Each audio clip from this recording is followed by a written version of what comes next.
Did the Browns just invite the biggest media storm in football into their locker room? Because that is exactly what it feels like right now. One meeting, one comment, one headline, and suddenly everybody with a mic is acting like the entire future of the franchise is hanging by a thread.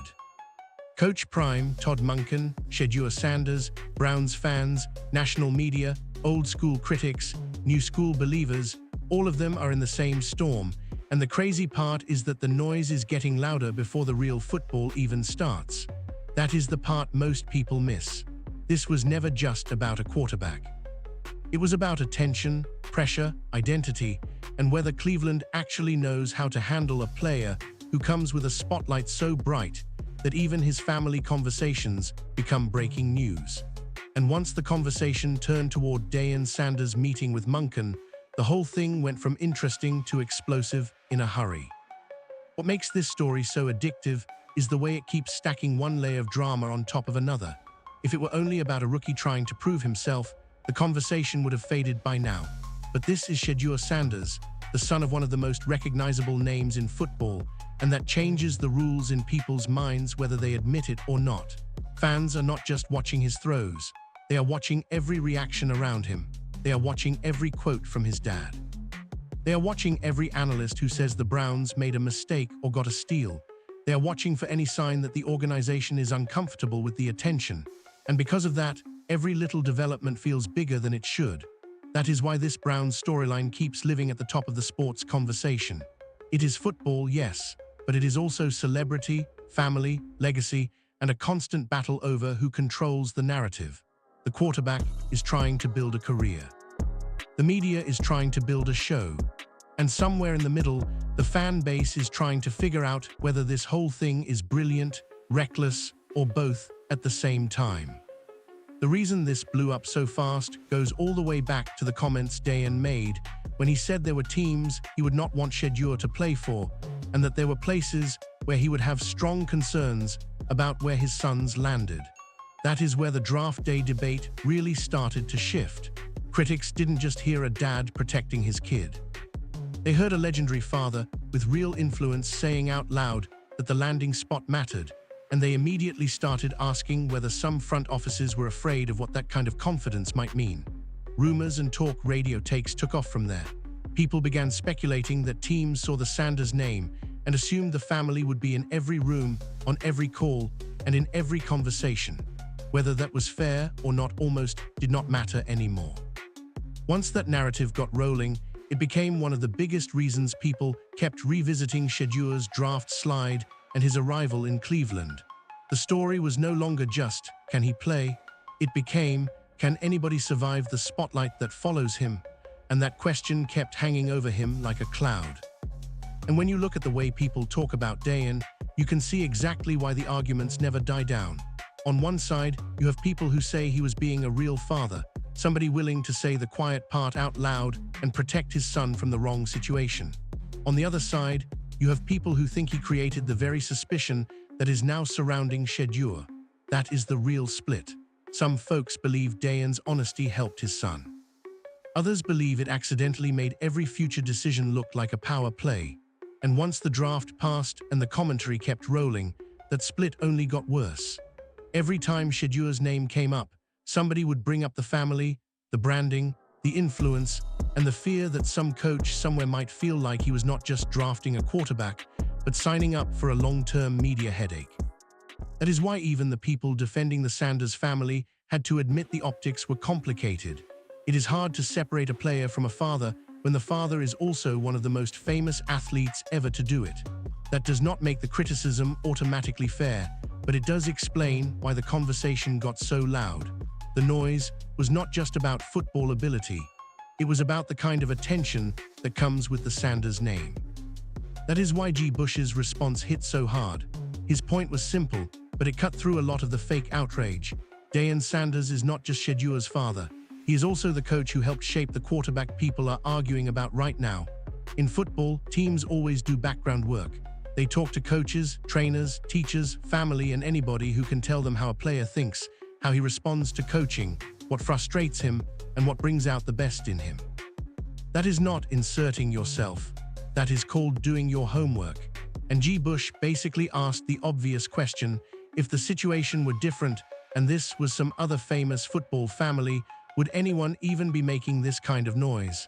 That comparison is what made the conversation feel bigger than just the Browns. Because once people realized the criticism was attached to the Sanders name, a lot of the debate started to sound less like football analysis and more like people being uncomfortable with who the player is connected to.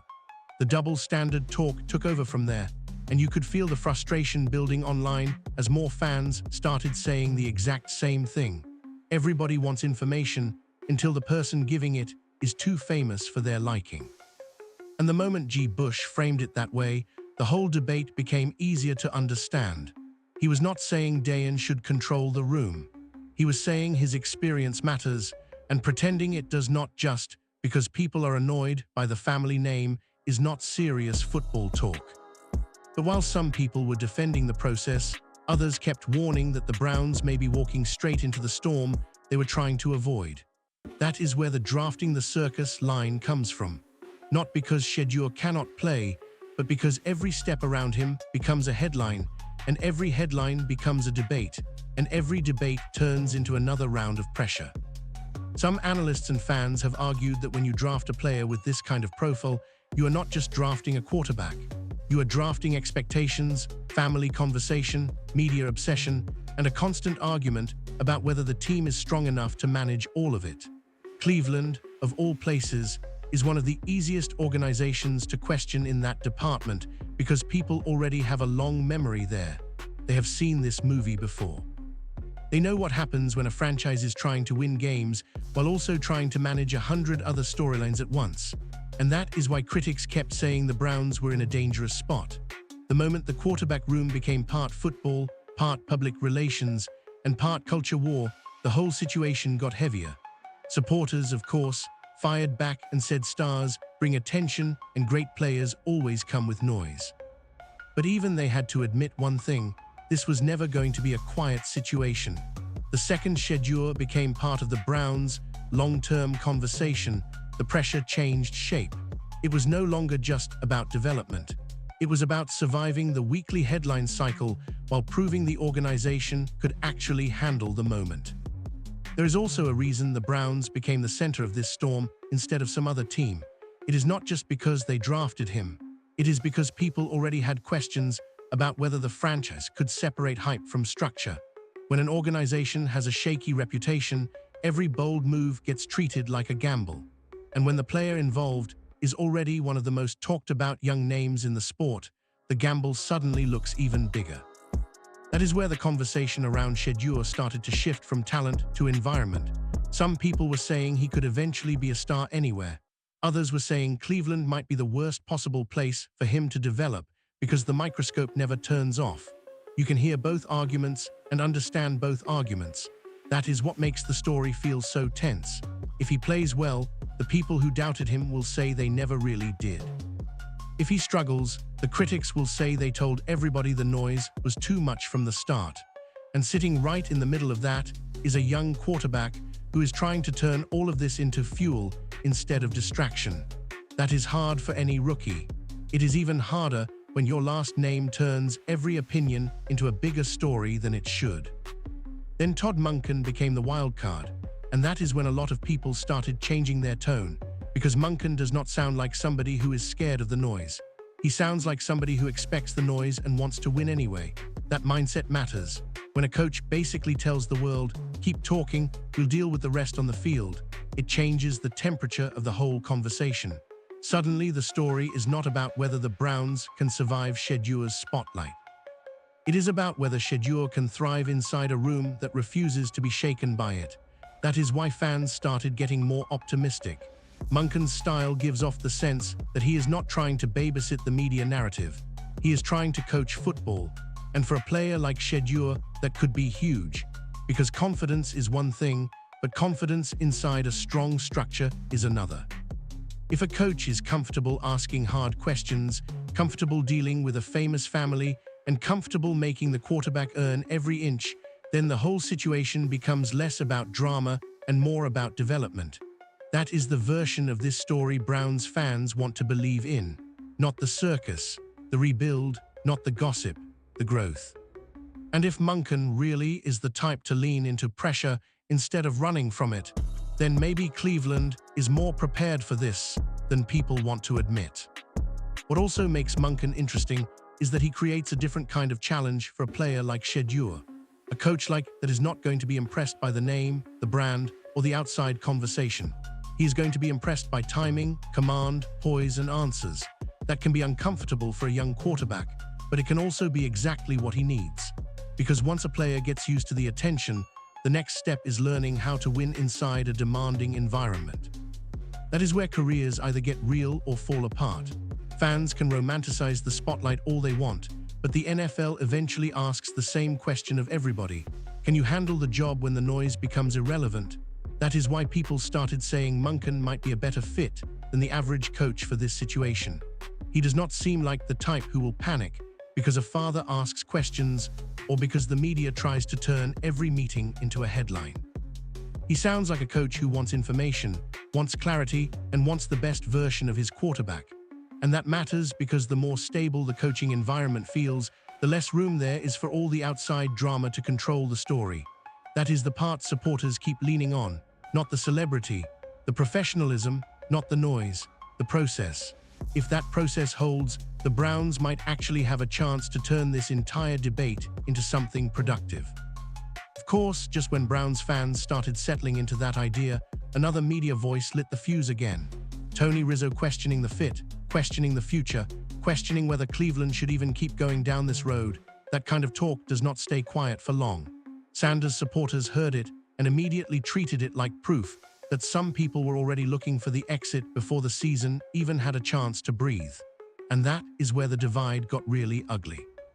Because once fans start splitting into camps, the whole conversation becomes emotional instead of analytical.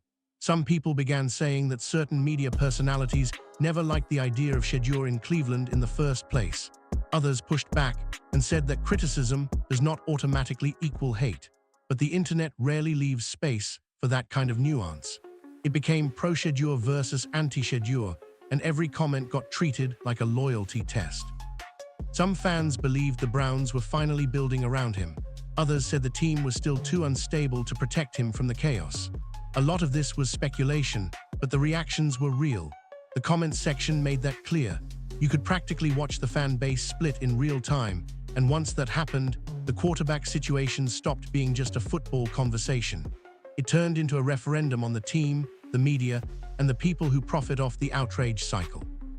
And once that happens, every quote gets sharper, every reaction gets louder, and every podcast clip starts acting like proof of some bigger hidden agenda. That is how these things spiral. Not because the facts are always dramatic, but because the reaction to the facts becomes the story itself. A lot of fans also seem to be reacting to the idea that Shedeur has to be perfect in order for people to calm down. That is an impossible standard. If he is quiet, people call him boring. If he is confident, people call him arrogant. If his family speaks up, people say they are too involved. If they stay silent, people say they are detached. That is why the whole topic feels so loaded. The criticism keeps moving the goalposts. One week it is about the draft. The next week it is about leadership. Then it is about family, fit, maturity, poise, and whether his personality fits a media market that loves to argue with itself. That kind of pressure is not new in the NFL, but with Shedeur it gets magnified because every layer of his story already comes with a built-in audience. Some of that audience wants to see him succeed. Some of it wants to prove the hype was fake, and some of it just wants to be right before anybody else is. That is why the fan divide matters so much. It is not just about one player. It is about who gets to define him before the season has finished writing itself. And if you know football media, you know that fight never really ends. It just changes shape depending on the last big clip that went viral. Then Donovan Mitchell stepped in and changed the energy again. And honestly, that support mattered more than a lot of people realized. When a star from another sport speaks up for a quarterback dealing with constant criticism, it says something deeper than just, "I like this player." It says the pressure is visible. It says the noise is loud enough that other athletes are noticing it. And it says Shedeur is not imagining the way people have been talking about him. Mitchell's praise landed, because it framed the whole situation in human terms, not as a meme, not as a debate clip, not as a media segment meant to fill time, just a gifted young player getting hit with a level of scrutiny that would wear down most people. That is why so many athletes across sports tend to defend guys in situations like this. They know what it feels like when the public builds a story around your name before your play gets the final say. They know what it feels like when every mistake gets magnified and every success gets treated like a temporary fluke. So when Mitchell spoke up, it felt less like a surprise and more like a reminder that players see this stuff differently than commentators do.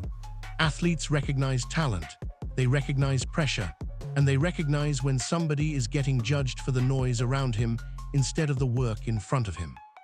That kind of support does not solve anything overnight, but it does make one thing very clear. Shedeur's story is being watched far beyond Cleveland. That outside support also helps explain why this whole conversation refuses to die.